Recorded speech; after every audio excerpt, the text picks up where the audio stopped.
ሂዝቦላ የእስራኤልን ድሮን መትቶ ማጣሉን አስታወቀ። በደቡባዊ ሊባኖስ የሚገኘው ታጣቂ ቡድን ሂዝቦላ አንድ የእስራኤል ሰው አልባ አውሮፕላንን መትቶ ማጣሉን አስታወቀ። ይህም በአካባቢው ወታደራዊ ግጭት ከተቀሰቀሰ በኋላ ሂዝቦላ እንዲህ አይነቱን እርምጃ መውሰዱን ሲገልጽ የመጀመሪያው ነው። ሂዝቦላ እንዳለው ድሮኑ የተመታው ሊባኖስ ከእስራኤል ጋር በምትዋሰንበት ድንበር አካባቢ ከይም በተባለ ስፍራ እሁድ ዕለት ነው። የተመታ ድሮንም በእስራኤል ግዛት ውስጥ ሲወድቅ መታየቱን ገልጿል። በአሜሪካና በዩናይትድ ኪንግደም በሽብርተኛ ቡድን የተፈረጀው ሂዝቦላ ሐማስ በእስራኤል ላይ ጥቃት ፈጽማ ጦርነቱ ከተቀሰቀሰ በኋላ ባለፉት 3 ሳምንታት 46 ተዋጊዎች እንደተገደሉበትና 43 መቁሰላቸውን ገልጿል። ባለፉት ሳምንታት ሂዝቦላ ከሊባኖስ በኩል ወደ እስራኤል ሮኬት ጥቃቶችን የፈጸመ ሲሆን እስራኤል በአየርና በከባድ መሳሪያዎች አጸፋ ስትመልስ ታይታለች።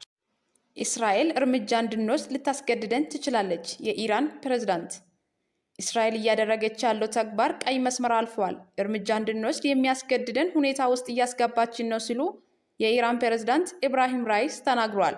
ፕሬዝዳንቱ ይህን ያሉት እስራኤል እግረኛ ጦሯን ወደ ጋዛ ሰርጥ ባስገባችበትና የጦር አዛዦቿን በመላ ጋዛ ሰርጥ ውስጥ ተሰማርተዋል ባሉበት ወቅት ነው።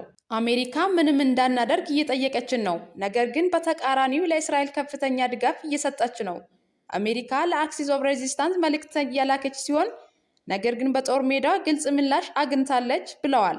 አክሲስ ኦፍ ሬዚስታንስ በመካከለኛው ምስራቅ ሐማስን ጨምሮ በኢራን የሚደገፉ ቡድኖች የሚያመላክት ነው። አሜሪካ ሰፋ ያለ ቀጠናዊ ግጭት እንዳይከሰት በሚል ኢራን በእስራኤልና በሐማስ ጦርነት ተሳታፊ እንዳትሆን የአሜሪካ ባለስልጣናት እያስጠነቀቁ ይገኛሉ። በሊባኖስ የሚገኘውና በኢራን የሚደገፈው የሂዝቦላ ታጣቂ ቡድን ባለፉት ሳምንታት ከእስራኤል ጋር ተኩስ ተለዋውጧል። አሜሪካ ወደ እስራኤልም ሆነ ወደ ጋዛ ወታደር የማላክ ፍላጎት የላትም። ካማላ ሃሪስ መካከለኛው ምስራቅ ውስጥ እየተካሄደ ካለው ግጭት ጋር በተያያዘ አሜሪካ ወደ እስራኤልም ሆነ ወደ ጋዛ ወታደሮቿን ለማላክ ፍላጎት እንደሌላት ምክትል ፕሬዝዳንት ካማላ ሃሪስ ገለጹ። ምክትል ፕሬዝዳንቷ 60 ሚኒትስ ከተባለው የቴሌቪዥን ፕሮግራም ጋር ባደረጉት ቃለ ምልልስ ላይ ወደ እስራኤልም ሆነ ወደ ጋዛ ወታደሮቻችን ለማሰማራት ፍላጎት ወይንም እቅድ ፈጽሞ የለንም በማለት ፈርጠም ብለው ተናግረዋል። ነገር ግን አሜሪካ ለእስራኤል የምክር የቁሳቁስና የዲፕሎማሲ ድጋፍ እየሰጠች መሆኑን ገልጿል። ጥያቄ በማይቀርብበት ሁኔታ እስራኤል ራሷን የመከላከል መብት አላት። ይህ ተብሎ ግን ሐማስና ፍልስጤማውያንን አንድ አድርጎ የመመልከት ሁኔታ መኖር የለበትም ብለዋል ሃሪስ። የፍልስጤማውያንን ደህንነት የሚያስጠብቁ የራሳቸውን ዕድል የመወሰንና ክብራቸውን የሚያስጠብቅ እርምጃዎች እንዲወሰዱ እንፈልጋለን። በተጨማሪም የጦርነቱ መመሪያዎች መከበር እንዳለባቸው ግልጽ እናደርጋለን። እንዲሁም ሰብአዊ እርዳታ እንዲገባ መደረግ አለበት።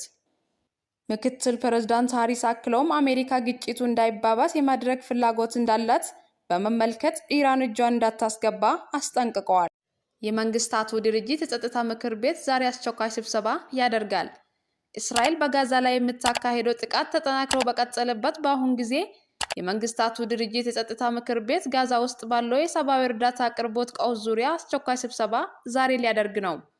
እስራኤል ካለፈው ሳምንት ማብቂያ ጀምሮ በጋዛ ሰርጥ ውስጥ የምታካሄደው ወታደራዊ ዘመቻ አጠናክራ የቀጠለች ሲሆን የግዛቲቷ ነዋሪዎች ያሉበት ሁኔታ እጅግ አሳሳቢ መሆኑን እየተነገረ ነው።